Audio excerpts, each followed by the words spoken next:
ನಿಮ್ ಮಗನ್ ನಾಯಿ ಹೊಡ್ದಂಗ್ ಚಚ್ಚಾಕ್ಬಿಡ್ತೀನಿ ನೋಡು. ಯಾಕಮ್ಮ? ಸ್ಕೂಲಲ್ಲಿ ನನ್ ಮೇಲೆ ಅಧಿಕಾರ ನೋಡ್ತಾವ್ನೆ. ಅಪ್ಪ ಇವಳು ಸ್ಕೂಲಲ್ಲಿ ಪದೇ ಪದೇ ಹುಡುಗರ ಜೊತೆ ಮಾತಾಡ್ತಾಳೆ. ಏನಮ್ಮ ಹುಡುಗರ ಹತ್ರ ಮಾತಾಡ್ತೀಯಾ? ಹೌದು, ಅವರೆಲ್ಲ ಮಾತಾಡ್ಸ್ರು ನಾನು ಮಾತಾಡ್ತೆ. ಅವರೆಲ್ಲ ನನ್ ಫ್ಯಾನ್ಸು. ಏನು ಅವಾಗ ಫ್ಯಾನ್ಸ್? ಫ್ಯಾನ್ಸ್ ಇಲ್ಲ ಗೀನ್ಸ್ ಇಲ್ಲ. ಇವಳ ಮಿಸ್ ಇಂದನ ಫ್ಯಾನ್ಸ್ ಇರೋದಕ್ಕೆ ಹುಡುಗರ ಹತ್ರ ಎಲ್ಲ ಕಾಸು ಇಸ್ಕೊಂಡಾರೆ. ಅದಕ್ಕೆ ಅವ್ರು ಕಾಸ್ಬೇಕು ಅಂತ ಕೇಳ್ತಾವ್ರೆ. ಏನಮ್ಮ ಹುಡುಗರ ಹತ್ರ ಎಲ್ಲ ದುಡ್ಡು ಇಸ್ಕೊಂತೀಯಾ? ಯಾರು ಕಾಸು ಕೊಡ್ತಾರಪ್ಪ, ಅದಕ್ಕೆ ಹುಡುಗರ ಹತ್ರ ಇಸ್ಕೊಂಡೆ. ಇದೆಲ್ಲ ಆಗಲ್ಲ.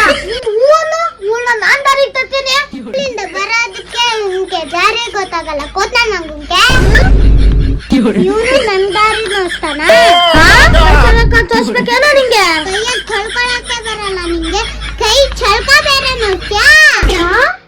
ಆಯ್ತಿರ ನೀನ್ ಮಾಡ್ಕೊಂತೀನಿ. ಹೆಂಗೋ ಬಿದ್ದಿ ಸ್ನಾನ ಮಾಡ್ತೀಯಲ್ಲ, ಎಲ್ಲಾರು ನಡ್ಕೊಂಡ್ ಹೋಯ್ತಾರೆ, ನೀನು ನಡ್ಕೊಬರು. ಒಂದಲ್ಲ ಒಂದಿನ ನೋಡ್ಕೊಂತೀನಿ. ಇಲ್ಲ ನೋಡ